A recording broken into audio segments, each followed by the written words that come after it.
তো আগের ভিডিওতে তো শেয়ার করেছিলাম যে আমরা বক্রেশ্বরে ছিলাম, বক্রেশ্বরের পুজো দেওয়া হয়ে গেছে। তো এবার আমরা কোথায় এলাম সেটাই এখন তোমাদের সাথে শেয়ার করতে চলেছি। তো hello guys, good morning, welcome back to our new video. তো আমরা বক্রেশ্বর থেকে পুজো দেওয়ার পরে 1 ঘন্টা ড্রাইভ করে চলে আসলাম এখন তারাপীঠে। এখন রুমে এসে আমরা ফ্রেশ হয়ে নিয়েছি, নিয়ে আমি এখন শাড়িটা পরে নিয়েছি। এবার সাজগোজ করার ব্যাপার আছে। তো তার আগে রুমটা দেখিয়ে দিই ভালো করে। এইটা হচ্ছে আমাদের রুম, আর রুমটা আগে থেকেই আমাদের বুক করা ছিল।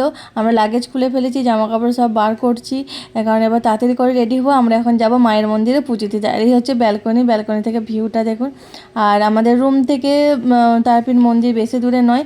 তো ফাইনালি রেডি হয়ে গেছে, ব্যাগ প্যাক নিয়ে বেরিয়ে পড়েছে। আর আমার ছোট্ট মাকে দেখুন কি সুন্দর করে শাড়ি পরিয়ে দিয়েছি, একদম গিন্নিমা লাগছে। এখানে এই যে এরা দুজন হচ্ছে ম্যাচিং করেছে, আমার হাজব্যান্ড আর আমার নন্দাই। আর আমাদেরও সব আমরা যে 3টে মেয়ে আছি, আমাদেরও সেম শাড়ি পরার কথা, বাট অনলাইনে দুবার ধরে অর্ডার দিয়েছি, দুবারই একটা শাড়ি এসেছে, বাট 3টে শাড়ির দাম নিয়েছিল, সেই জন্য আমাদের আর ম্যাচিং করা হলো না। তো আমরা যেহেতু টাইম ছিল না বেশি, 10 মিনিট মতো টাইম ছিল, তারপরে মন্দির বন্ধ হয়ে যাবে, সেই জন্য আমরা ভিআইপি টিকিট কেটে আমরা এখন লাইনে চলে এসেছি পুরো মায়ের দোরগোড়ার সামনে। তো এখানে এসে একটুখানি সবার সাথে একটু ভিডিও ছবি সব তুলে নিচ্ছিলাম। আর এখন বাজে 12টা প্রায় বাজতে যাবে, মায়ের গর্ভগৃহ বন্ধ হয়ে যাবে। এই যে এখন লাইনে দাঁড়িয়ে আছি মায়ের মন্দিরের কাছাকাছি।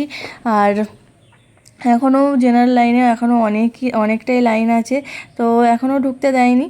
এবার আমরা ঢুকে পুজো দেবো, দিয়ে আজকে দেবো মায়ের ভোগ দেবো।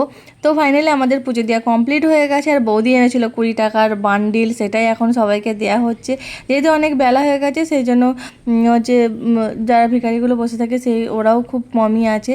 তো ফাইনালি আমাদের ভোগ দেওয়া কমপ্লিট হয়ে গেছে। এই যে ছোটো মানুকে কোলে নিয়ে ওর মাথায় একটু প্রসাদটা চড়িয়ে আমরা ছবি ভিডিও সব করে নিচ্ছিলাম। তো আমাদের মায়ের তো ভোগ দেওয়া কমপ্লিট। তো আমরা এবার নিয়ে চলে আসছি আমাদের রুমে, যে টোটোয় বসে পড়েছি। আর আমার ননদের বসার জায়গা ছিল না, ওকে আমার কোলে বসিয়ে নিয়ে আসলাম, সেটাই মানুষ একটুখানি ভিডিও করে নিচ্ছিলো, যেহেতু ভালো করে হয়নি। তো তারপরে ফাইনালি আমরা রুমে এসে সবাই ভোগ প্রসাদ খেয়ে একটু রেস্ট নিয়ে তারপরে আমরা আবার যাবো ঘুরতে। তো সেটা নেক্সট ভিডিওতে শেয়ার করবো। তো এখন টাটা।